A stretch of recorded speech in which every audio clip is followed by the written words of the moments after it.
maxaan ku propagandada oo mashruuca Soomaaliya dib ha u soo noolaato la shakhsiyadeynaayo la qabiileynaayo la goboleynaayo waxaasoo dhan waa astaan iyo calaamooyin cadowga u shaqeynaya waa astaan iyo calaamooyin dad cabsaday oo meesha in laga dhaqaaqo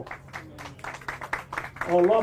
dekada weyn ee magaalada Muqdisho waxaa maanta soo gaaray markab ciidamada badda dalka Turkiga ay leeyihiin kaasi oo ka qayb noqon doona difaaca xeebaha dalkeena Soomaaliya kadib heshiiskii Muqdisho iyo Ankara ay wada gaareen munaasabad ballaaran oo lagu daafurayo ayaa lagu dulqabtay markabka oo ku soo xidhay dekada magaalada Muqdisho halkaasi oo ay ka soo qayb galeen mas'uuliyiin ka kala socotay labada dal madaxweyne Xasan Sheekh Maxamuud ayaa ka qayb galay munaasabadan taariikhiga ah wuxuuna gudaha u galay markabka dagaal ee soo gaaray magaalada Muqdisho oo ay la socdeen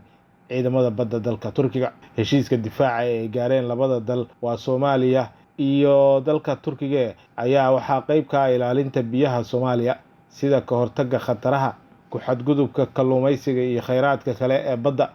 sidoo kale heshiiskan ayaa Soomaaliya waxay uga faa'iideysan doontaa dhinaca kheyraadka sida kalluumaysiga shidaalka waxaana intaa dheer dhismaha iyo qalabaynta ciidamada badda Soomaaliya oo hadda aan dhisnayn talaabadan military ayaa ku soo aadaysa xilli xiisad ay u dhaxayso dowladda Soomaaliya iyo dowladda Itoobiya ee hogaamiye Abiy Ahmed kadib markii ay Soomaaliland la gaadhay heshiis ay ka carootay dowladda federaalka ee Soomaaliya dhinaca kale sanadka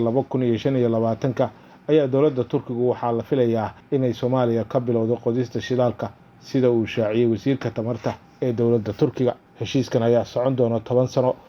madaxweynaha jamhuuriyadda federaalka ee Soomaaliya mudane Xasan Sheekh Maxamuud ayaa madasha ka hadlay wuxuuna sheegay in heshiiskan uu yahay heshiis muhiim u ah labada dhinacna si weyn waxtar ugu leh